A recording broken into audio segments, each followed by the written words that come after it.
¿Cuál es el título de la palabra de hoy? Protege tu casa de los demonios. Y Mateo capítulo 12, versículos 43 al 45 dice: cuando un espíritu maligno sale de una persona, busca descanso, pero no lo encuentra. Entonces dice: volveré a mi casa, de donde salí. De modo que regresa y encuentra su antigua casa vacía, barrida, adornada, limpia. Cada versión dice alguna palabra diferente. Entonces busca a otros 7 espíritus más malignos que él, y todos entran en la persona y viven allí. Entonces la persona queda peor que antes. ¿Qué nos dice la palabra? Que un demonio regresa a su casa, de la cual antes había sido expulsado. Pero regresa no solo, sino con otros 7 demonios más depravados que él. ¿Por qué regresa? Porque alguien lo echó. ¿Y quién lo echó? Alguien más fuerte que él. La palabra de Dios, y esto lo dijo Jesús, habla de Satanás como el hombre fuerte que protege sus dominios armados, protege su palacio hasta los dientes. No hay quien se atreva a atacarlo a menos que se presente uno más fuerte. Y gloria sea a Dios que hay uno más fuerte. Entonces sí, ese que es más fuerte podrá desarmarlo y llevarse sus pertenencias. Lo interesante es cómo Jesús presenta a Satanás.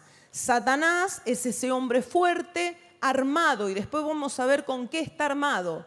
¿Y dónde reside? ¿Cuál es su hogar? El mismo pasaje nos dice que el hogar de Satanás es el corazón de los incrédulos. Por supuesto que no todos los inconversos son poseídos por el diablo. Esto no es así. No es que toda persona que no conoce a Dios tiene un demonio dentro.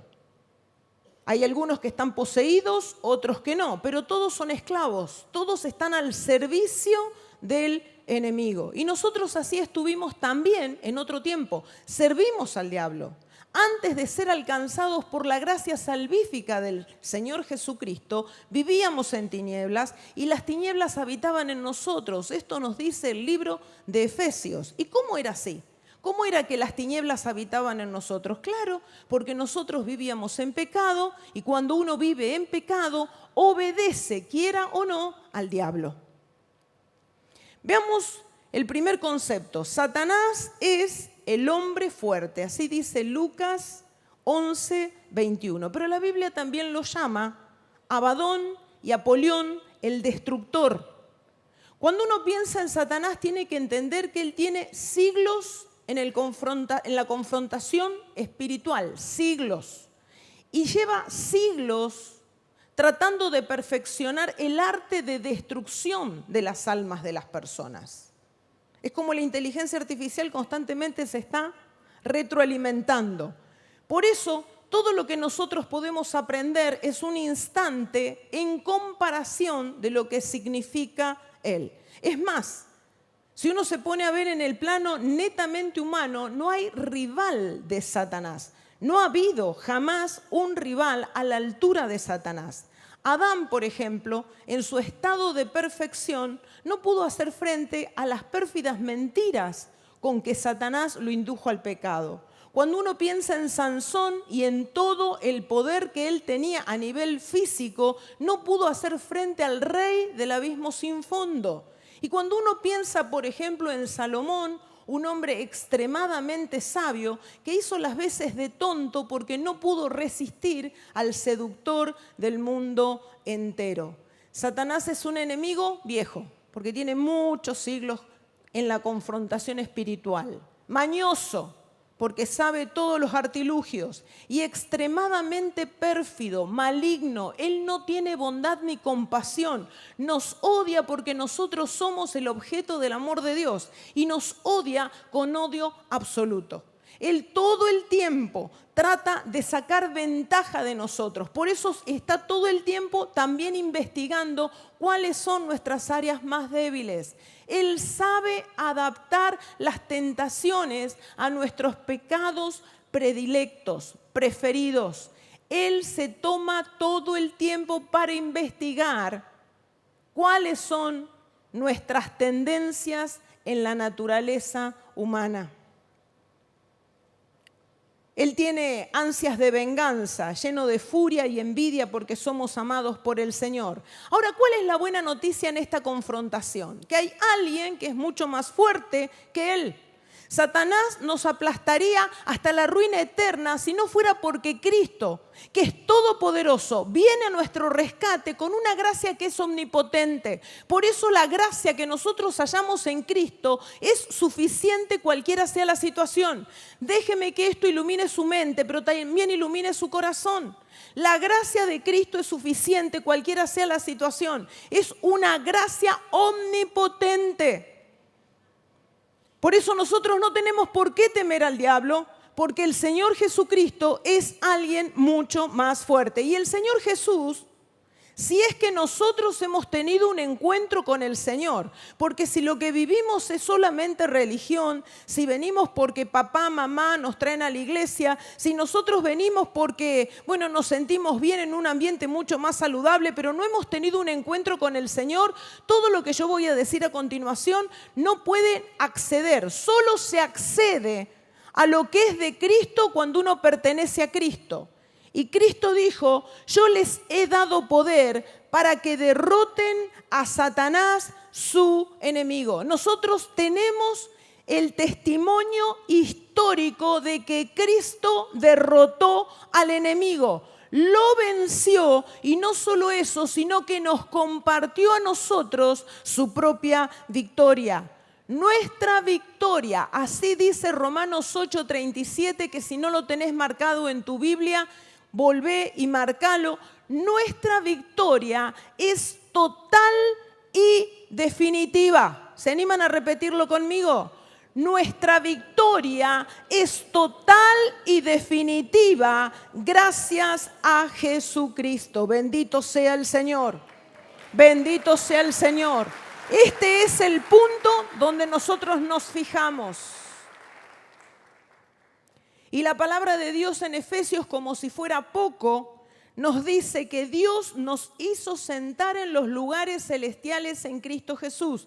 Recuerdan que en Efesios capítulo 1 nos dice que nos bendijo con toda bendición espirituales en los lugares celestiales. Y aquí nos dice que nos hizo sentar en los lugares celestiales con Cristo Jesús. ¿Qué significa?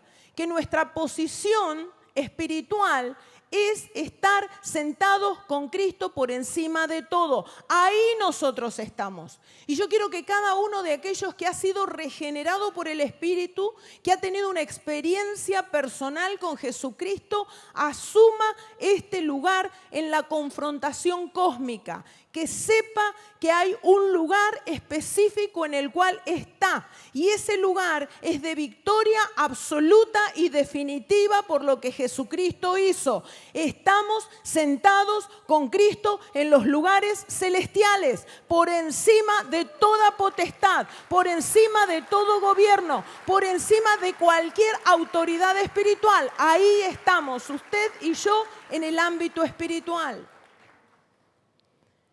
Y si hemos tenido ese encuentro con el Señor, podemos tomar estas palabras. Y yo te pido que tomes la mano de la persona que tenés al lado y se la digas. Le digas esta promesa. La siembres en el corazón de la persona que tenés al lado, porque es una palabra poderosa. Vivirás en paz y protegido por Dios. Dormirás confiado y lleno de esperanza, sin miedo a nada ni a nadie. Bendito sea el Señor. Gloria a su nombre. Nos gozamos en Él. Gloria sea a Dios. Y en el contexto del pasaje de Lucas, el Señor Jesús dice que cuando un hombre fuerte como Satanás protege su palacio, sus posesiones están seguras. La pregunta es, ¿dónde está el palacio de Satanás? Si prestamos atención al versículo anterior, entendemos que el corazón de una persona no convertida es donde el diablo habita y gobierna. Ahora, lo interesante es que en esta confrontación las fuerzas humanas no sirven porque Satanás nunca duerme y nunca está desprevenido. Él cuida el alma de las personas que está a su servicio, nunca las descuida. Siempre vigila a sus, entre comillas, ovejas negras. En cuanto ve que la gracia salvadora del Espíritu Santo comienza a obrar, hace todo lo posible para proteger lo que él cree que son sus bienes, que son las almas de las personas. Por eso cuando empezamos a predicar a alguien, cuando lo empezamos a traer a la iglesia, vemos que empieza a tener más problemas, que, la familia se le pone en contra y uno no se da cuenta de que son los mismos espíritus demoníacos que la están rodeando que no quieren soltarla. Por eso nuestra oración intercesora es tan importante. Y esto nos lleva al punto que nosotros decíamos, humanamente, en la guerra espiritual, nosotros no podemos hacer nada, no nos podemos nosotros enfrentar a los espíritus demoníacos. Necesitamos imperiosamente la ayuda de Dios. El más fuerte es el Señor y nosotros tenemos que estar unidos a Él, según lo que dice el evangelista, según San Juan, unidos a Él si queremos tener frutos espirituales.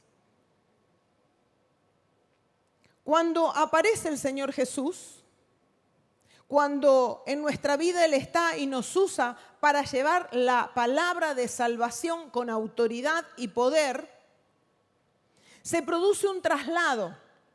Esa vida que el enemigo no quiere soltar, cuando aparece el más fuerte, es trasladada. ¿Qué nos dice la palabra en Colosenses 1:13?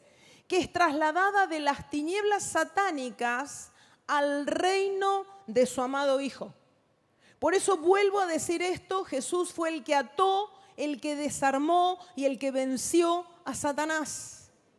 Cuando en la cruz el Señor estaba siendo expuesto, uno veía un cuadro ignominioso, uno veía algo tremendamente feo, pero en el mundo espiritual estaba ocurriendo algo totalmente diferente. Satanás era vencido en su propio territorio, porque cuando terminó la confrontación había una cruz vacía, pero había una tumba vacía y había un trono ocupado. Por eso nosotros tenemos que entender Colosenses 2:15. Lo que ocurrió en ese momento fue que el Señor Jesús desarmó a los poderes y a las potestades y por medio de Cristo, por medio de Él, los humilló en público al exhibirlos en su desfile triunfal.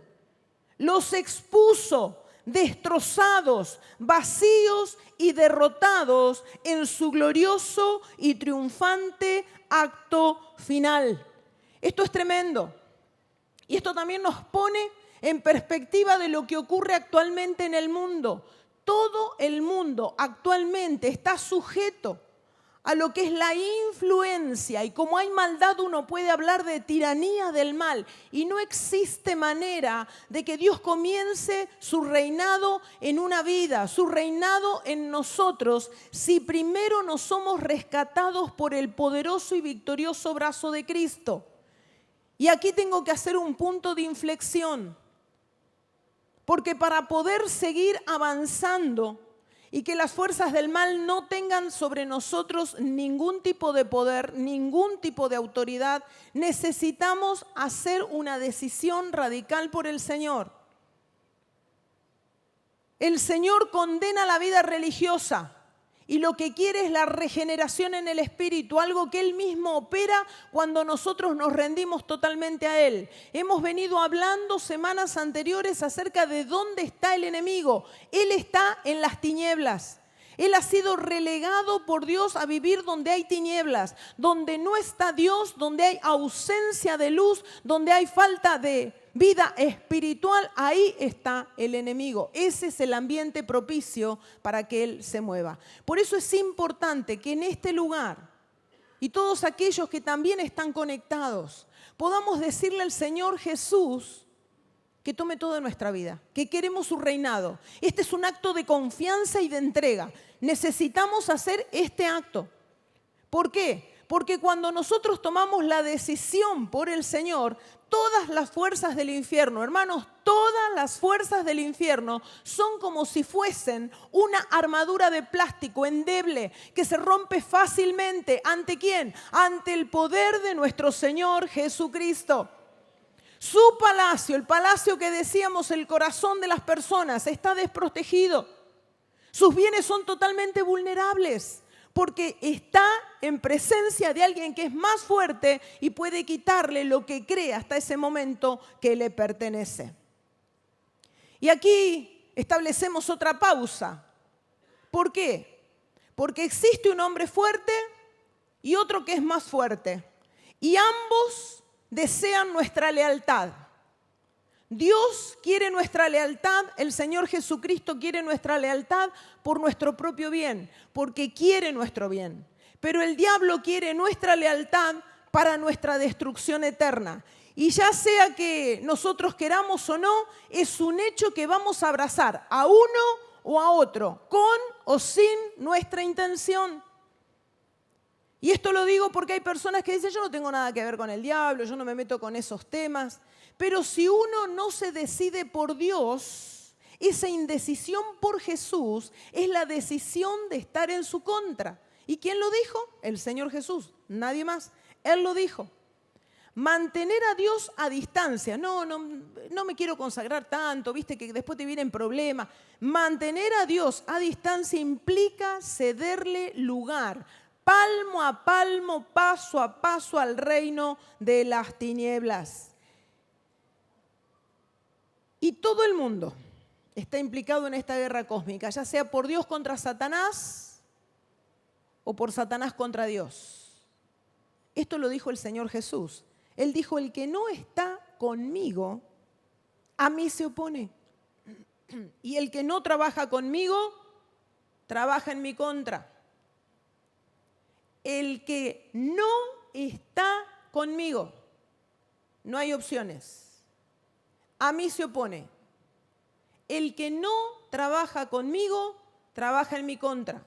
Dos reinos, dos caminos, dos destinos, no hay nada más. Y uno es el que debe elegir. Hay en un momento en el libro de Oseas que Dios le dice a su pueblo, parece una torta cocida de un solo lado. Imagínate un pastel con un montón de huevos adentro, por supuesto todos crudos, riquísimo, salía una aromita del horno porque se estaba cocinando, pero se cocinó la mitad y la mitad está crudo de ese pastel. Tiene lindo aroma, pero ¿te lo comerías? No, porque hay huevo crudo, uno no lo comería, estaría ahí. En el mundo espiritual, lo que Dios le está diciendo, una torta a medio cocer, es una media conversión, un medio creyente.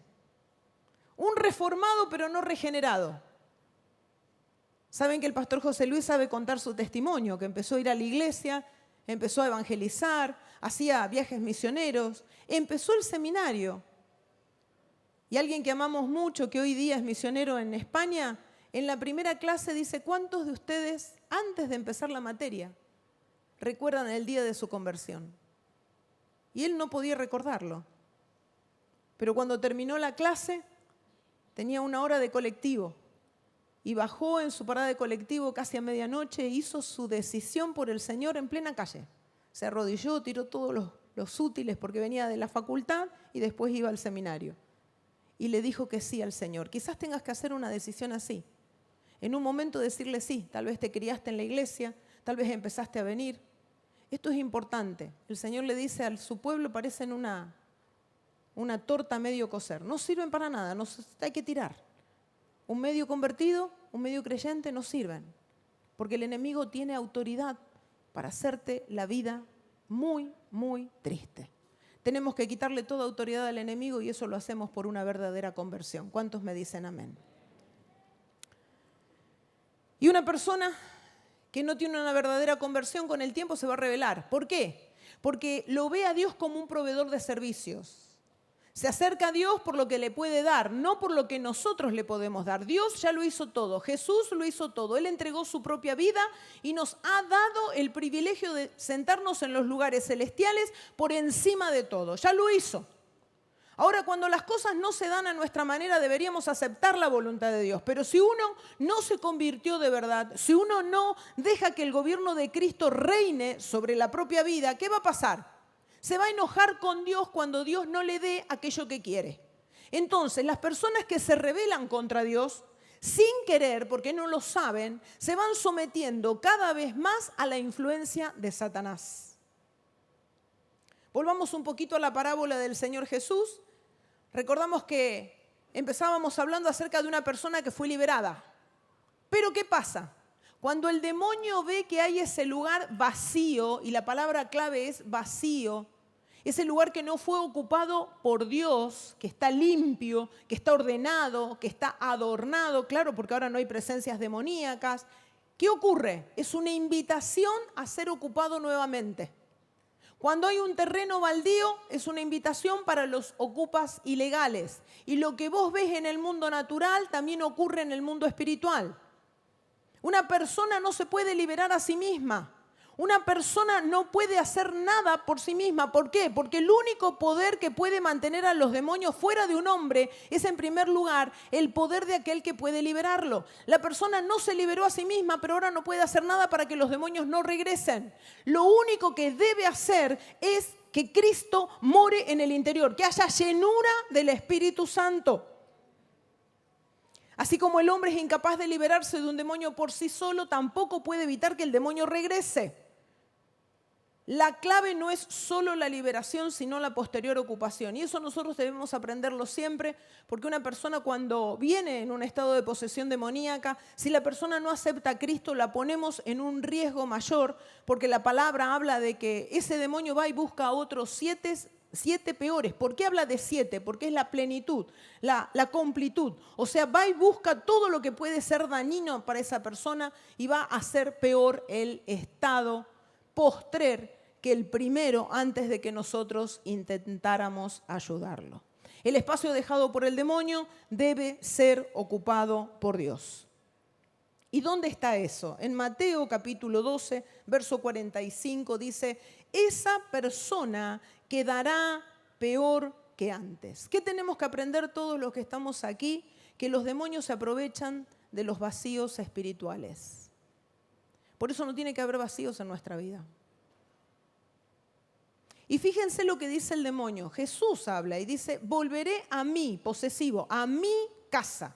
¿Cuál es la única manera de estar seguros de que un demonio no nos considere su casa o posesión? Es cuando estamos poseídos por Jesucristo. Por eso hago énfasis en esto. No es una simple decisión, es un cambio de propiedad. La palabra de Dios dice en Tito 2:14, el cual, ¿de quién viene hablando? Del Señor Jesús, se entregó por nosotros para rescatarnos, haciendo de nosotros un pueblo que fuera su patrimonio, su propia posesión. La clave es esa. Por eso tenemos que tener absoluta claridad del momento en que hemos tenido nuestro encuentro con el Señor Jesús. Y esto que estoy diciendo es relevante para la vida eterna, pero también para producir frutos aquí en la tierra. Es relevante para ejercer la autoridad espiritual y para operar en los dones y mantenerse activo, aumentando el poder espiritual cada vez más. Ser posesión de Dios. Ahora también esta palabra entraña, toda la parábola del Señor Jesús, una gran advertencia. Y es que la condición espiritual de los discípulos de Cristo que vuelven atrás será peor, y esto es tremendo, será peor que cuando eran incrédulos. ¿Quién lo dice? En la segunda epístola de Pedro, verso 20 del capítulo 2, dice, si una persona que había escapado de los perversos caminos del mundo por haber conocido a nuestro Señor y Salvador Jesucristo, vuelve a quedar esclavizada por el pecado. Y recuerde la semana anterior cuando decíamos que somos posesión de Dios, pero tenemos el libre albedrío, podemos usar el cuerpo para el pecado. Y si volvemos atrás y quedamos esclavizados por el pecado, ¿qué pasa? Terminamos peor que antes. El juicio para los que dejan de seguir a Dios no es algo mínimo, no es una nimiedad. Hebreos 10 dice, si decidimos seguir pecando después de conocer la verdad, solo nos queda esperar un juicio terrible, un fuego ardiente que destruirá a los enemigos de Dios.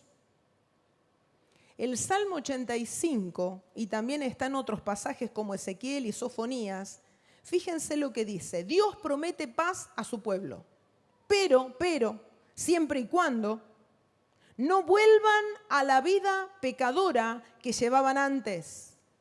Esto es importantísimo porque aquellos que reniegan de la fe retroceden para perdición. Y los cristianos, nosotros tenemos que entender, no perdemos la salvación por luchar contra el pecado y la tentación. Esta lucha nos va a seguir y nos va a acompañar hasta el último momento de nuestra vida. Los malos pensamientos que uno tiene que aplastar como si fueran huevos de áspid, lo que es todo el mundo, la vanagloria de la vida, los pecados del espíritu, no es lo que nos hace perder la salvación, esa lucha contra la tentación y el pecado, sino cuando flagrantemente nosotros nos alejamos del Señor y entramos en un camino de pecado y seguimos participando del pecado y practicamos el pecado. La palabra del Señor nos habla en la primera epístola de Juan de que cuando uno practica el pecado no es de Dios sino del diablo. Volvemos otra vez a la jaula del diablo porque nosotros renegamos del Señor y abandonándolo a Él, lo que hacemos es negarlo. Primera de Corintios 15:5, este es el último pasaje. Son salvos, sí Señor, sí, pero hay una condición. Son salvos si retienen la palabra que les prediqué. De lo contrario, se habrá echado a perder su fe. Amados, todos nosotros gozaremos de la vida eterna, claro que sí, pero solo si mantenemos firme nuestra fe en Dios, obedeciendo sus mandatos hasta el final.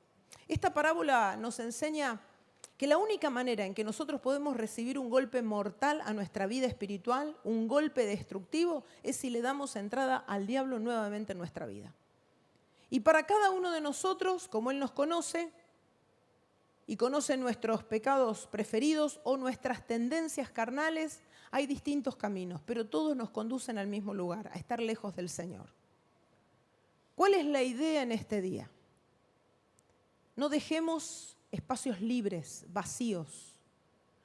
Cuidado con los descuidos espirituales. No, pero ya llevo años de creyente, Silvia, esto es algo mínimo. No le des lugar al enemigo, porque el diablo está buscando destruir nuestra vida. Nos odia con odio absoluto, pero bendito sea el Señor, que el fuerte Dios nos protege si nosotros nos ponemos bajo su amparo. Yo quiero estar bajo su amparo, hermanos. ¿Usted también? Por favor, póngase en pie.